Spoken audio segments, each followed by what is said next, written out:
un succès dans la mesure où le placement s'est fait dans des conditions difficiles, un environnement, un contexte très perturbé sur le plan économique, sur le plan social, sur le plan sécuritaire, donc on était un peu inquiet par rapport à ça. Puis finalement, le marché a très bien réagi, puisque nous avons réussi à placer 2 fois le montant qu'on avait demandé, c'est-à-dire qu'on a demandé à peu près 10 millions de dinars, et on a eu une demande pour près de 20 millions de dinars, tout confondu, placement garanti et partie OPF.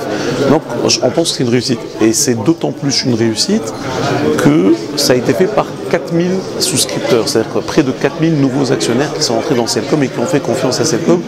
Et ça aussi, c'est un indicateur très positif par rapport à l'avenir de Celcom en bourse. Voilà, c'est un peu difficile de donner un pronostic parce qu'il y a toujours un manque de visibilité. Par contre, il est clair qu'on a eu quelques signaux positifs, quelques indicateurs positifs.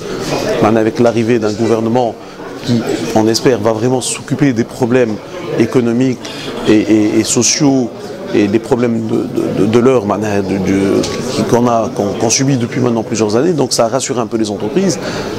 Maintenant, de là, ce qu'on puisse dire qu'on va avoir de la visibilité, je ne pense pas. Je pense que c'est prématuré, qu'il y a encore des étapes qu'il va falloir respecter, notamment les élections. Maintenant, franchement, qu'opérateur économique, on a besoin vraiment de beaucoup plus de stabilité que ça.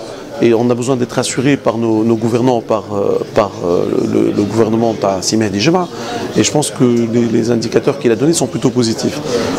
Je vais parler un peu de Celcom, voilà, du marché financier. Je pense que la bourse va continuer à jouer son rôle en 2014 tel qu'elle a fait en 2013. Donc on en a fait la preuve, puisqu'il y a plus de, maintenant avec Celcom, 13 sociétés qui sont arrivées entre l'année dernière et cette année en bourse et qui ont pu lever des fonds dont ils ont besoin pour financer leur développement. Celcom, comme l'a dit Mohamed Barhouma, le PDG tout à l'heure, a réalisé d'excellentes performances en 2013 et va continuer à le faire en 2014 puisqu'ils ont vendu plus de 380 000 appareils en 2013 et ils budgétisent d'en vendre 500 000 en 2014. Ce que je peux vous dire, c'est que si Mohamed est quelqu'un d'extrêmement conservateur et d'extrêmement prudent, et que s'il annonce ces chiffres-là, c'est que vraiment il sait qu'il va les réaliser et que Celcom donc va réserver d'excellentes surprises pour ses actionnaires et donc de bonnes surprises aussi à venir sur le titre en bourse.